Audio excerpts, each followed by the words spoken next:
নমস্কার বন্ধুরা, আমার শখের রান্নাঘরে সবাইকে অনেক স্বাগত জানাই। আজ আমি আবার চলে এসেছি নতুন একটা রেসিপির সাথে। আজকের রেসিপির নাম হচ্ছে ঠাকুর বাড়ির শুক্তো। এই শুক্তোটা কিন্তু খুব সুস্বাদু এবং আপনারা কিন্তু এটা বাড়িতে অবশ্যই বানাবেন। এটা কিন্তু নাম হচ্ছে ঠাকুর বাড়ির শুক্তো। উপকরণে প্রথমে আছে বিউলির ডালের বড়ি, তারপর আছে পেঁপে সেদ্ধ, গাজর সেদ্ধ, আলু সেদ্ধ, কাঁচকলা সেদ্ধ, তারপর আছে শিম সেদ্ধ, সজনে ডাঁটা সেদ্ধ, তারপর আছে সাদা সর্ষের পেস্ট, দুধ, তারপর আছে আদা পেস্ট, তারপর আছে পোস্তর পেস্ট, তারপর আছে ঘি, তারপর আছে রাঁধুনির পেস্ট, আর এখানে আছে পাঁচফোড়ন ও রাঁধুনি। তারপর আবার এখানে আছে বিনস, বেগুন, আর আছে উচ্ছে। চলুন এবার কি কি করি দেখতে থাকুন। প্রথমে কড়াতে তেল গরম করে আমরা কিন্তু দিয়ে দেব বিউলির ডালের বড়িগুলো।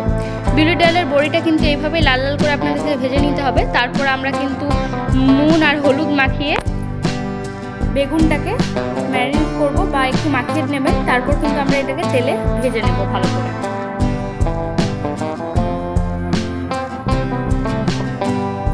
দেখুন বেগুন কিন্তু খুব ভালো করে ভাজা হয়ে গেছে। এবার কিন্তু আমরা বেগুনগুলো তুলে নিচ্ছি। ঠিক ওইভাবে কিন্তু আমরা যে উচ্ছেগুলো ছিল উচ্ছেটাকে আমরা ভালোভাবে ভেজে নেব একটু নুন আর হলুদ মাখিয়ে। দেখতেই পাচ্ছেন আমরা কিন্তু উচ্ছেগুলো ভেজে নিচ্ছি ভালো করে। এইভাবে কিন্তু আপনারা উচ্ছেগুলো একটু কড়া কড়া করে মানে লাল লাল করে একটু ভেজে নেবেন, তাহলে তেতোর যে ভাবটা থাকে উচ্ছের মধ্যে সেটা কিন্তু একটু কম হয়ে যাবে।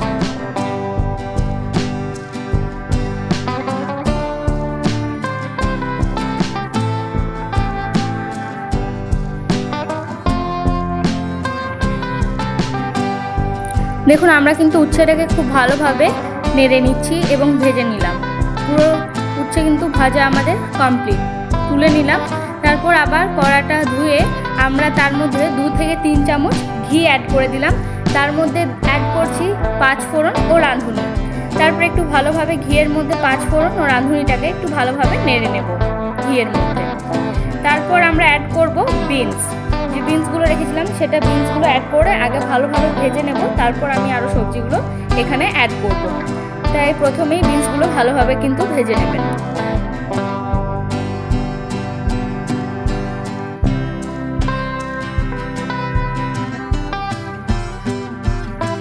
দেখুন বিনস কিন্তু ভাজা প্রায় হয়ে গেছে। তারপর সেদ্ধ কাঁচকলা, সেদ্ধ শিম, সেদ্ধ গাজর, সেদ্ধ পেঁপে, সেদ্ধ আলু, আর আছে সেদ্ধ সজনে ডাঁটা, যেগুলো সব সেদ্ধ করে রাখা ছিল সেগুলো কিন্তু আমরা ঘিয়ের মধ্যে দিয়ে দিলাম।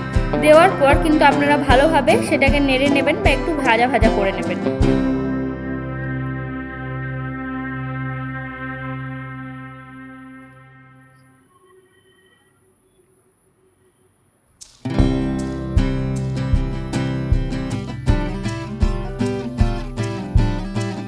দেখুন এটা কিন্তু হালকা হালকা করে ভাজা ভাজা হচ্ছে, আর আমরা কিন্তু মাঝে এটাকে একবার করে নেড়ে নেব। নেড়ে নেওয়ার পর আমরা অ্যাড করে দিলাম পরিমাণ মতো নুন।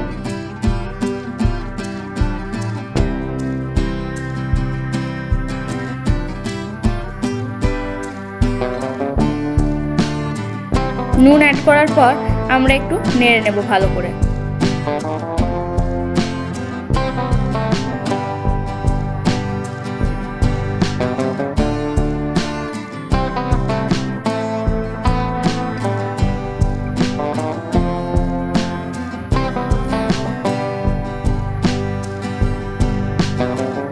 দেখুন জিনিসগুলো কিন্তু প্রায় হালকা হালকা ফ্রাই হয়ে এসেছে সবজিগুলো।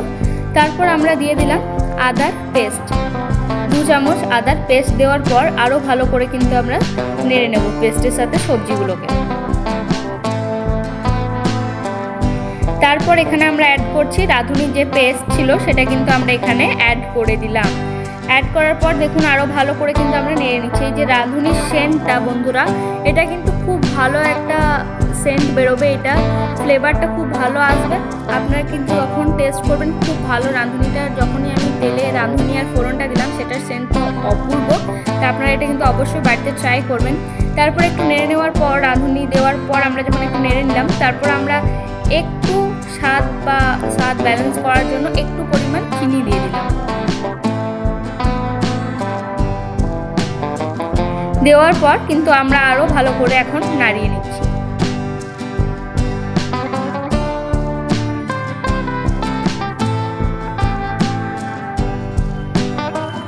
ভালোভাবে নেড়ে নিতে হবে। দেখুন আমরা কিন্তু খুব ভালোভাবে রাঁধুনি দেওয়ার পর মিক্স করে নিচ্ছি। তারপর এতে আমরা অ্যাড করব পোস্তর পেস্ট। যে পোস্তর পেস্টটা ছিল সেটা কিন্তু আমরা এখানে অ্যাড করে দিলাম। অ্যাড করার পর একটু বাটি ধোয়ার জলও অ্যাড করে দিলাম। তারপর আমরা ভালোভাবে এটাকে নেড়ে নেব। নুন পোস্ত দেওয়ার পর কিন্তু আমরা খুব ঘন ঘন এই প্রিপারেশনটাকে নেড়ে নিচ্ছি যাতে তলে না বসে যায়। তাই আপনারা ভালোভাবে পোস্ত দেওয়ার পর কিন্তু ভালোভাবে প্রিপারেশনটাকে নেড়ে নেড়ে নেবেন।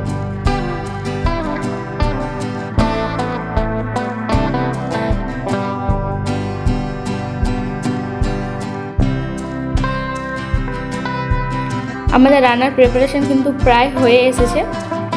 80% কিন্তু রান্না হয়ে গেছে, আর একটু বাকি আছে। দেখুন পোস্ত কিন্তু ফুটে এসেছে। তখন কিন্তু আমরা অ্যাড করে দিলাম 1 বাটি মতো দুধ। দুধ দেওয়ার পর আমরা আরেকটু, আপনারা যদি চান তাহলে আরেকটু বাটি ধোয়া জল এখানে কিন্তু আপনারা অ্যাড করে দিতে পারেন। দেখুন দুধটা কিন্তু হালকা হালকা এবার ফুটে আসছে। তারপর আমরা এখানে অ্যাড করে দিচ্ছি বেগুন ভাজা, আর যে উচ্ছেগুলো ভেজে রেখেছিলাম সেই উচ্ছেগুলো আর বেগুন ভাজাটা আমরা কিন্তু একটা একটা করে অ্যাড করে দিচ্ছি।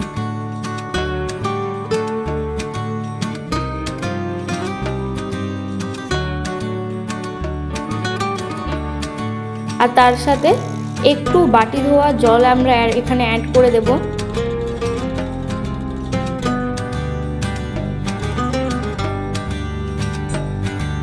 আর এটাকে 10 থেকে 15 মিনিটের জন্য মৃদু আছে আমরা ঢাক দিয়ে রেখে দেব। আমাদের ঠাকুর বাড়ির শুক্তো কিন্তু একদম রেডি। আপনারা অবশ্যই বাড়িতে ট্রাই করবেন আর আমাকে কমেন্টসে অবশ্যই জানাবেন আপনাদের কেমন লাগলো। আর ভালো লাগলে তো অবশ্যই লাইক, কমেন্ট, শেয়ার আর সাবস্ক্রাইব করতে ভুলবেন না। এইভাবেই পাশে থাকবেন। আজ আসি, আবার আসবো নতুন কোনো ভিডিও নিয়ে। ততদিনের জন্য ভালো থাকবেন, সুস্থ থাকবেন। Bye, stay tuned.